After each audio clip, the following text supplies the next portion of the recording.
Hello, dear retro friends, and welcome to a journey back in time to the year 1986. We are in the month of April and are once again dealing with a wonderfully chaotic issue of the ASM. There are many interesting games for systems from a long-forgotten era of gaming to explore. The cover of the ASM also takes some getting used to. It would be quite some time before the magazine with its iconic covers was delivered. The first is a review of the game The Great Fire of London for the ZX Spectrum. As mayor, you have to find extinguishing water, find helpers, and fight the Great Fire of 1666. Conclusion: I and the ASM editorial team are proud to have tested a wonderful game for the ZX Spectrum.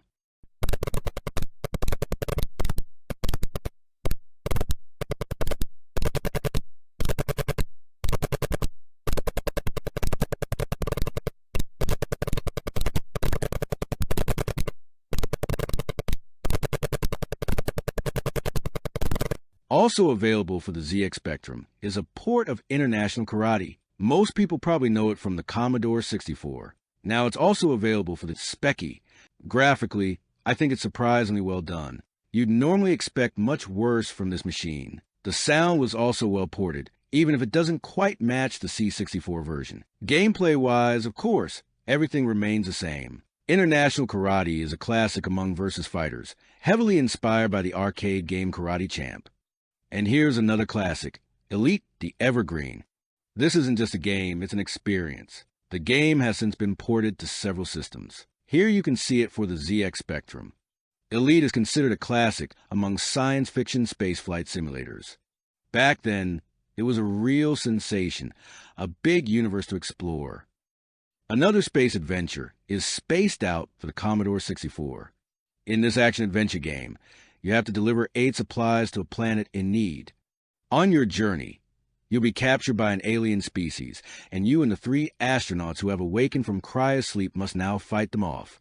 The verdict: Spaced Out is a game full of wit, energy, variety, and fun ideas. The graphics are excellent, and the sound is appealing. A new star for the C64? I think so. There's no need to elaborate much on the rating in ASM at the time. As you can easily see, almost every game received good to very good ratings in almost every category.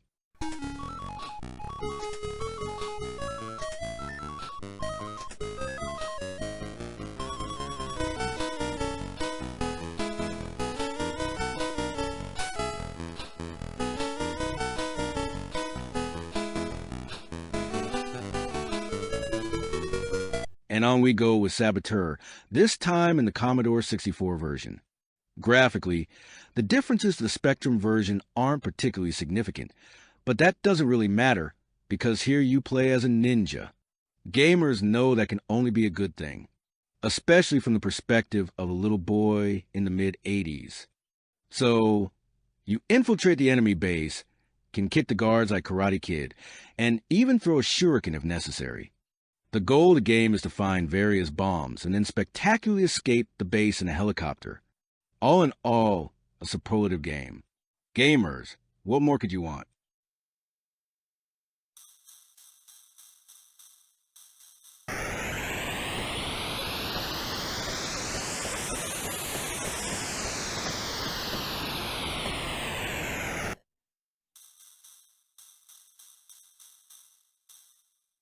There was also a flop of the day again.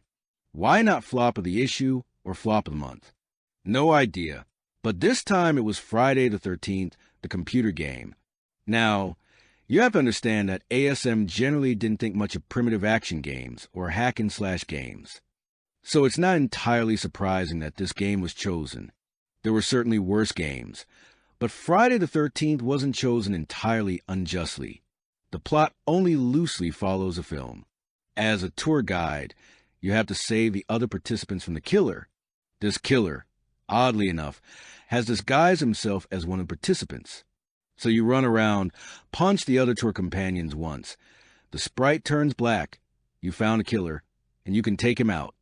This all repeats a few times, and that's about it. So it's a rather dull game. It doesn't offer much fun.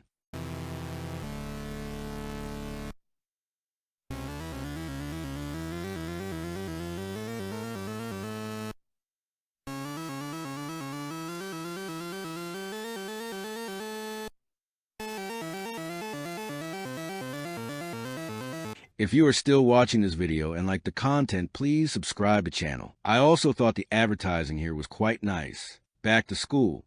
Perhaps one of the scholars here can explain to me why school is spelled with a K and not a C. The game reminds me a bit of an early version of Bully for the Xbox 360. Apparently, one of the next issues will feature a Best of 1985, as ASM is launching a poll for the best action game, strategy game, and so on.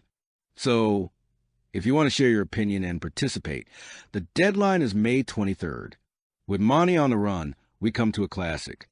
There's a whole Monty series for Spectrum and C64. Monty on the Run is the second of 4 installments. It's a very intricate jump run game that doesn't scroll automatically, but rather turns pages one by one. The fact that the game originally came from Spectrum is also wonderfully evident in the monochrome sprites. More could have been done on the Commodore 64, but it doesn't detract from the fun. It's also interesting to know that the game is from Gremlin Graphics, the software company that later released the Lotus series. The excellent soundtrack also deserves special mention. It's truly superb.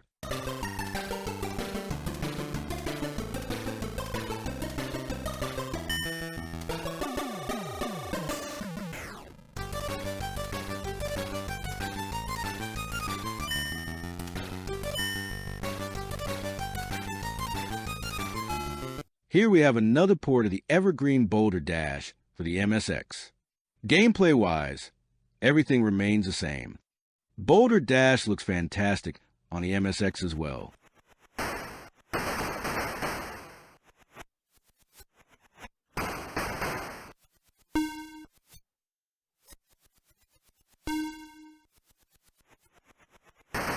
The next game takes you to the Tomb of a Pharaoh. We're talking about Scarabaeus. The whole thing is presented in modern 3D graphics. I have to give ASM credit here. The writing is simply sensational. You absolutely must hunt down and capture the ghosts if you want to acquire new hieroglyphs that will lead you to the next level. In the second level, you not only have to contend with poisonous spiders, but also solve some very tricky puzzles to finally reach the pharaoh's tomb. Having arrived here, the adventure truly begins, for the ancient Egyptian king, resurrected by their intrusion, knows full well that their sole purpose is to steal his treasure, the priceless jewel Scarabaeus. Now the zombie pharaoh is hunting them, and this confrontation far surpasses all the dangers they have faced so far.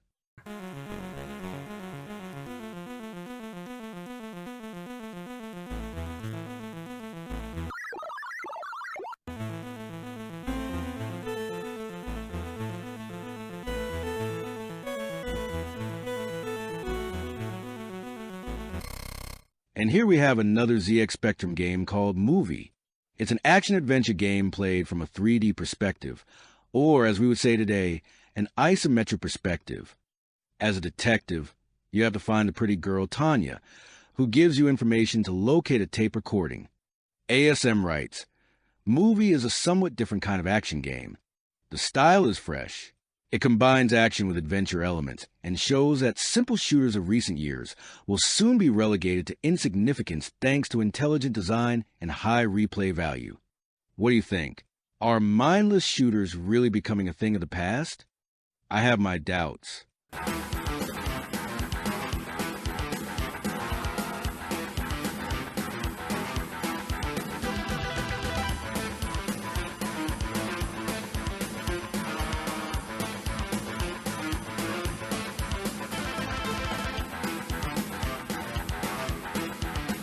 Next up is Turbo Esprit for the Commodore 64 and the ZX Spectrum.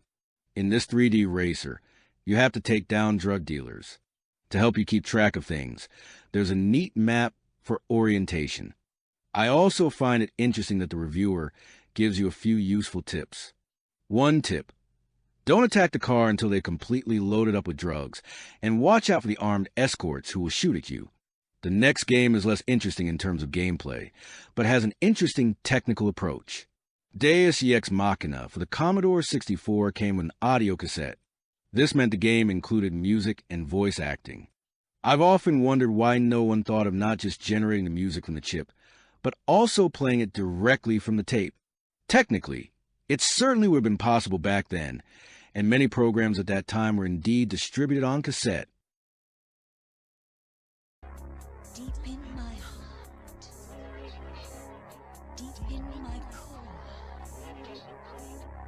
A soldier, full of strange oaths, jealous in honor, sudden and quick in quarrel, seeking... Things get a bit more exotic with the next game, Shock Trooper. The ASM wasn't too impressed. The actual gameplay isn't readily apparent, so just shoot everything in sight and try a little strategy. Then you'll have fun with this game. It's an action platformer, somewhat reminiscent of Mission Impossible. What's truly exotic, however, is the system it was released for, the Dragon Tandy Color. Tandy computers were made by an American company and were largely unknown in Europe. Even in the US, its success was limited. It wasn't available in regular stores in Europe, only in specialized Tandy shops, which weren't exactly widespread.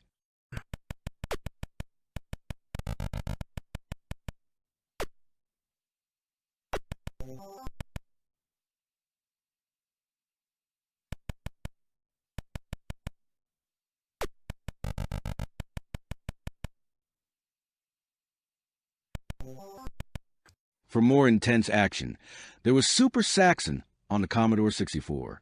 Its predecessor was a successful arcade game from Sega. Now, a port of its successor was available. You view your ship from an isometric perspective. However, in Super Saxon, you can also adjust your ship's height.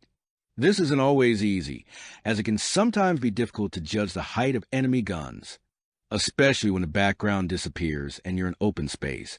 It can sometimes turn into a guessing game.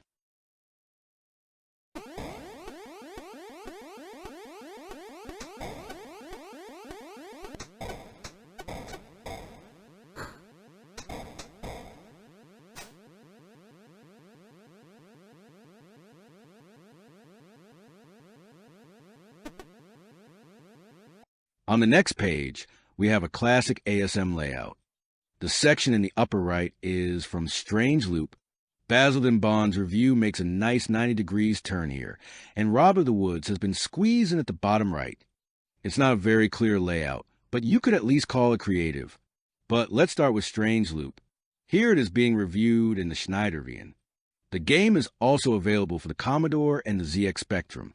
Gameplay-wise, it's somewhat similar to Metroid. Alien invaders have taken control of your robot factory. So you have to fight the invaders, find various items, and work your way from room to room.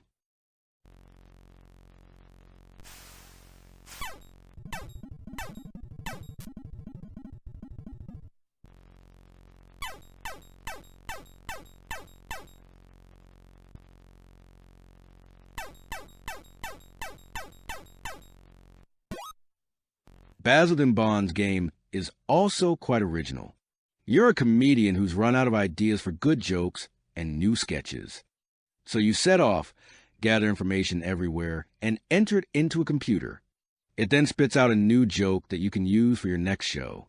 The gameplay is a single-screen platformer.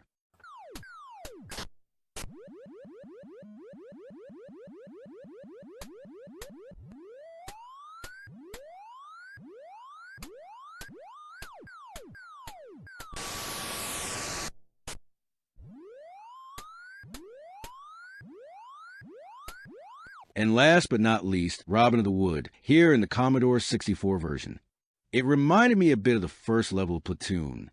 As Robin Hood, you run through Sherwood Forest, search for allies, and take down the enemy guards. Graphically, it looks really good for a C64 game, and the music is quite enjoyable as well.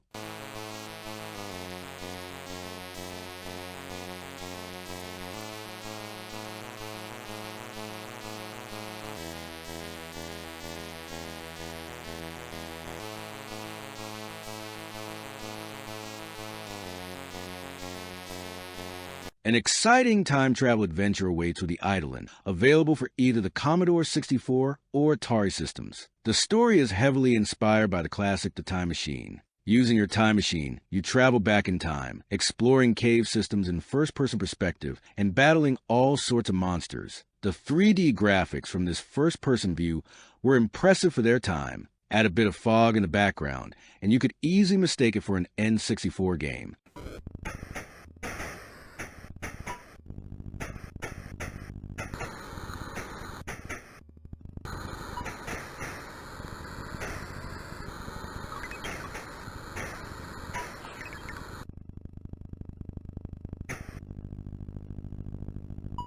Next up was Farlight for the ZX Spectrum, an isometric action-adventure game.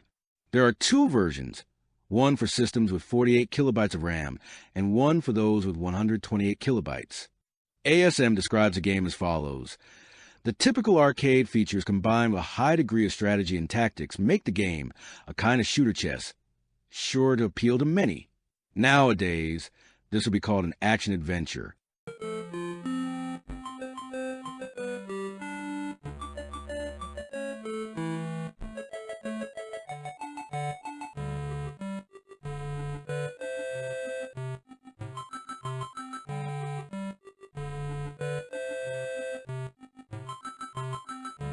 When you watch the videos for Gyroscope, a classic arcade game immediately springs to mind, Marble Madness. And that's exactly the game that developer Melbourne House has blatantly copied. The gameplay is the same, except this time you're controlling a spinning top instead of a ball. The levels are all presented from an isometric perspective, and you have to guide your top safely to the finish line. While controls take some getting used to, I found them easier than in its inspiration.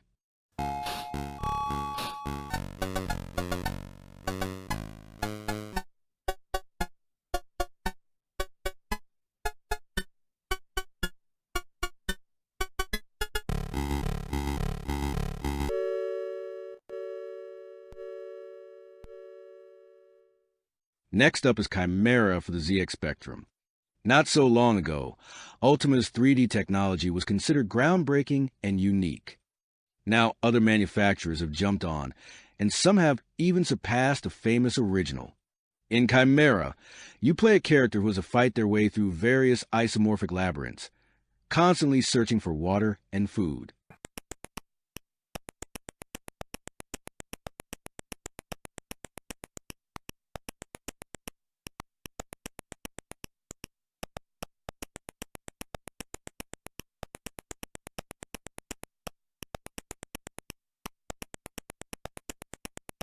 We're going old school again with Danger Ranger. This game was released for the entire Atari family, as well as for the Tandy console we discussed earlier. It's strongly reminiscent of early Atari 2600 games. It's a simple single-screen platformer and a bit like those early Atari 2600 titles. While the gameplay isn't particularly exciting anymore, games have to start somewhere.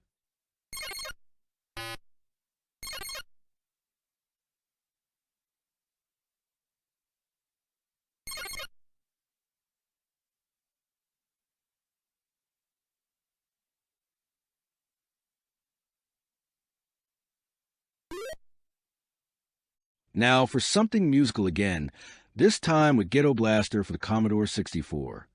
Tony Gibson proudly calls Ghetto Blaster the first computer musical, which says a lot about the nature of this program. Unlike most arcade games, there's no fighting, shooting, or destruction here. Instead, the player has a very peaceful and amusing task. Ronnie has to deliver 10 new songs from up-and-coming artists to his employer, songs that, of course, have to be good enough to be pressed onto vinyl. In the game, you walk through the streets of Funky Town, seek out various artists, collect their tapes, and deliver them to your client. The special thing about it is that the background music changes every time you collect a tape. A total of 12 catchy tunes ensure that not only the residents of Funky Town will be swinging, but that players' feet will also be tapping along to the beat. Ghetto Blaster guarantees entertainment and fun for the whole family. That sounds like an absolute hit, and fits perfectly with the legendary SID chip.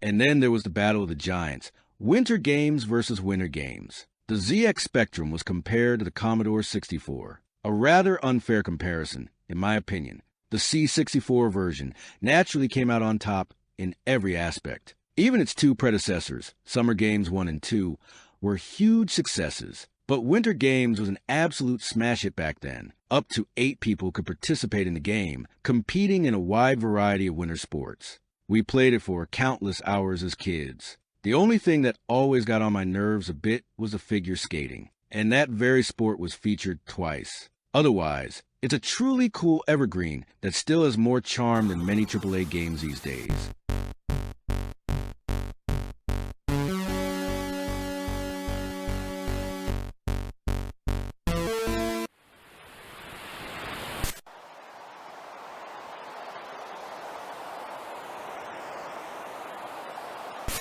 Finally, a few adventure games were discussed. The editors found Father in Darkness tasteless. This adventure is about the destruction of Adolf Hitler by a magic sword from ancient Kornwerth. I don't think the game was ever released here, and if it was, it would have been immediately banned simply because of the cover. We also discuss an adventure game about a cool 80s movie, Buckaroo Banzai.